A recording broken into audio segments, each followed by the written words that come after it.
Okay, leadership students. So you've learned how to help greet students at the door and their parents and help give the, tie the belts on them and all that. And you've learned to look for that during class, even help fix those belts quick before they get fallen off and all that.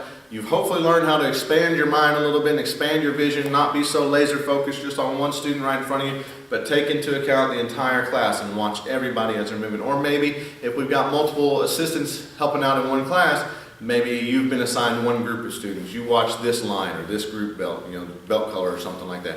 And this other assistant over here is going to watch this group. So you're watching your entire group though, not just one kid at a time. You're watching even how this kid in the back of the line is behaving while this kid's kicking. And is this one tugging on the uniform of the person in front of him? Is he trying to do the kicks when he's not supposed to, so he's getting ready to kick somebody in front of him while he's waiting in line? All that stuff. That's expanding your vision and learn how to spot the wrong, okay? So once you've gotten good at that, then we need to address how to fix the wrong. And there's a few ways to do it. If the main instructor of the class is talking still while this is going on, he's leading, he's counting out something, he or she, then you got to find ways to do it so you're not drawing attention away from the head instructor. That's number one. And part of that also means then not talking over the head instructor, because that would be something that would also draw attention away from them. So I like to start off with just pointing, okay? Johnny, put your foot right here. That makes a better front stance. Just point to them, okay? Right now your foot's here. Scooch it right there. There you go, man. That's it, okay? Or whisper to them, bend your knee, and point to their knee as you're trying to tell them. It's simple stuff like that, right?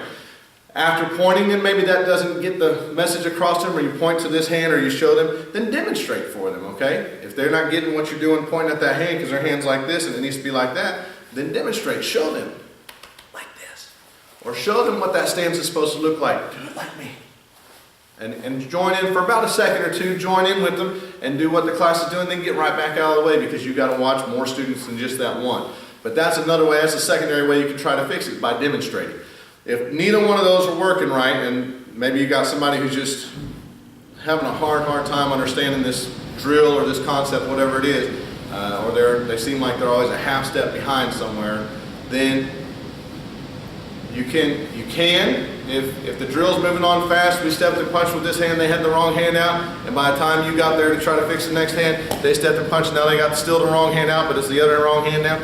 You can touch their hand or something, move part of their body, but you need to be real clear and get with your head instructor, whether it's me or whoever else is at your academy. Get with your head instructor and figure out and find out, have this talk.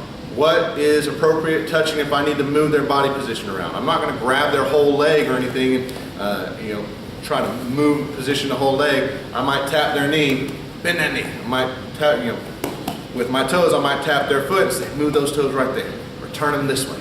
Something like that. I'm not going to try to get too touchy-feely with anybody, all right? There's appropriate ways to say, square your shoulders without having to pull and push and all that. So there's appropriate ways to say, pull that hand back, all right? Most of the time, instead of me pulling it back and getting my hands all around anybody's midsection, a lot of times I just show them. I use that as a demonstration. So think about that. I prefer first to do pointing, second to do demonstrating myself. Do this with your hand.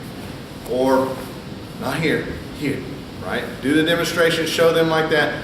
But third, if they're not getting it still, then fix that hand real quick, or they got their hand over here, and that's not a good punch because they'd be hitting with their door knocking knuckles, so you say, you gotta move their hand down for real quick, make the adjustment quick, then get it right back out of the way. That's the last thing for it.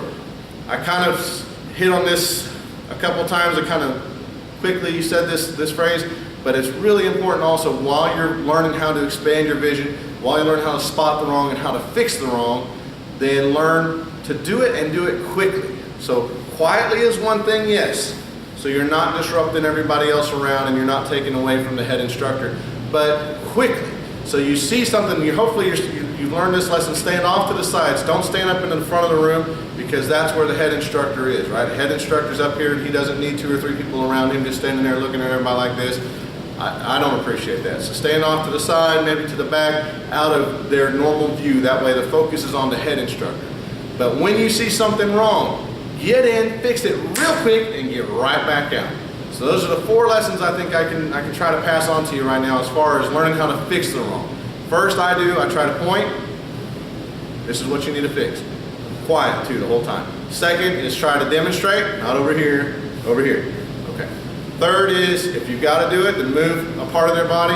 And last, do it quick. Get in, get out.